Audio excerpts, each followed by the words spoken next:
নমস্কাৰ, মই অখিল গগৈয়ে কৈছোঁ।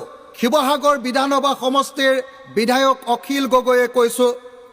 শ্ৰদ্ধেয় ৰাইজ, কালিলৈ 25 আগষ্ট তাৰিখৰ দিনা আমি শিৱসাগৰ নগৰৰ বৰ্ডিং খেলপথাৰত দিনৰ 11 বজাত এখন বিশাল গণসমাৱেশৰ আয়োজন কৰিছোঁ।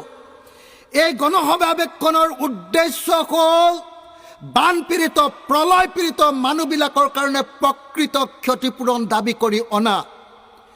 অসম চৰকাৰে এতিয়া পৰ্যন্ত 35 দিন পাৰ হৈ যোৱাৰ পাছতো আমাক এতিয়ালৈকে 15,000 টকাৰ তৎকালীন সাহায্যটোকে দিয়া নাই।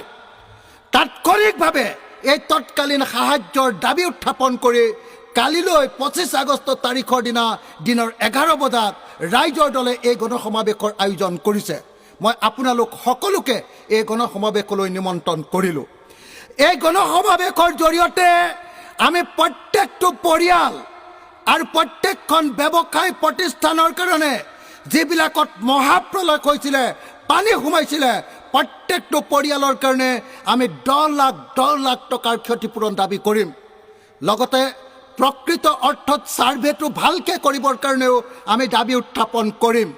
কেৱল সেইটোৱেই নহয়, লগতে আমি দাবী জনাম যে যোৱা 19 জুলাই তাৰিখৰ যি জলপ্ৰলয় হৈছিলে, সেই জলপ্ৰলয় কাৰ কাৰণে হ'বলৈ পালে, কিয় হ'বলৈ পালে, ইয়াৰ ওপৰত আমাক CBIৰ তদন্ত লাগে। গতিকে 3টা দাবীৰ ভিত্তিত কালিলৈ দিনৰ 11 বজাত 25 আগষ্ট তাৰিখৰ দিনা শিৱসাগৰ নগৰৰ বৰ্ডিং ফিল্ডত আমি এক বিশাল গণসমাৱেশৰ আয়োজন কৰিছোঁ আৰু সেই গণসমাৱেশলৈ আপোনালোক সকলোকে সাদৰেৰে নিমন্ত্ৰণ জনাইছোঁ। ধন্যবাদ। জয় আই অসম।